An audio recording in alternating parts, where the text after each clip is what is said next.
I'm Patricia Esquete from the University of Aveiro, and I'm going to talk to you about deep sea mining. Have you ever heard about deep sea mining?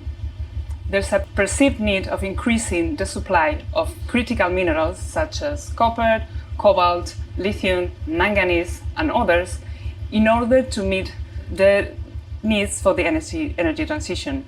And that is leading to a growing interest in the supply that can be taken from deep sea mining. There are three types of minerals in the deep sea. There's manganese nodules, massive sulfides, and cobalt crusts. The manganese nodules occur in abyssal plains all over the globe, up to 5,000 meters depth. They can be formed by diagenetic or hydrogenetic processes, and it takes millions of years per millimeter to form a nodule. They sustain a very unique ecosystem.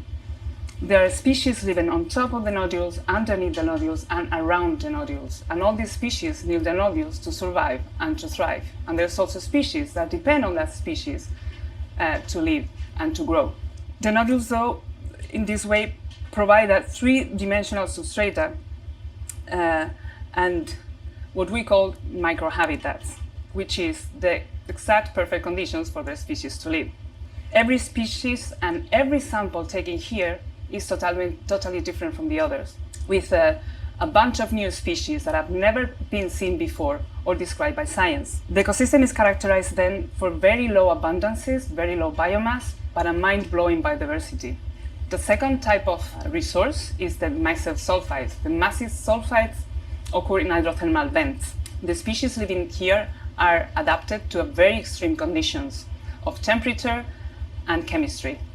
The temperature can reach up to 400 meters, and the chemicals there are poisonous for most of the animals on Earth.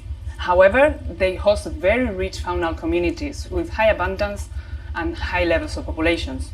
These populations actually rely on those chemicals and those extreme conditions to live. So they are adapted to these extreme conditions, and that means that they have very unique adaptations that can provide information for us for how to understand the origins of life and life itself. The inactive vents that are located next to these active vents host also very unique forms of life adapted to intermediate environments. And these ones are largely unknown. We don't know much about them, and they will be the target of deep sea mining. And there's yet another mineral resource in the deep ocean, which is the cobalt crust that occur in seamounts. The seamounts are basically mountains under the ocean, something between 400 and 4,000 meters, many of them of volcanic origin. They are extremely rich. They are true coral gardens, they are sponge gardens, and even octopus gardens. These gardens, or these forms of life, they also host and they sustain a very rich ecosystem where other species can live, cling on, or feed on.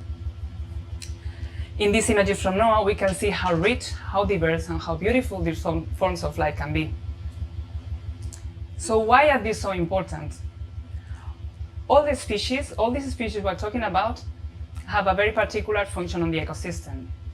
Some are filter feeders and feed off the material that is floating on the column. Some are deposit feeders, and they eat whatever is in the sediment. Others feed on other species.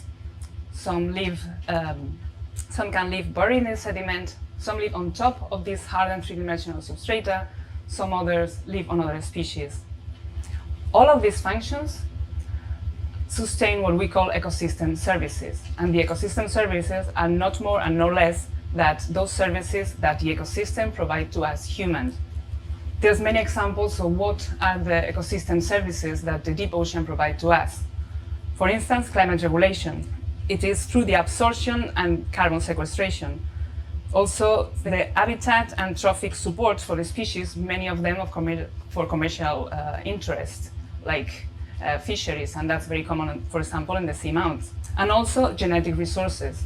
All this biodiversity, all these particular and extreme adaptations, we need to see them as a huge library. The ocean is a huge library with genetic information that can help us to understand, as we were saying, the origins of life, how life works, also potential application from the industry, pharmaceuticals, or materials.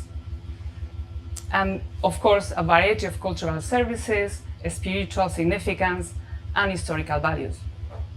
The mineral resources and their associated ecosystem occur inside exclusive economic zones of many countries, but also beyond national jurisdictions. Actually, most of them are beyond national jurisdiction. That means that they are common heritage of the humankind. And that means that they belong to all of us, humans. How is it managed?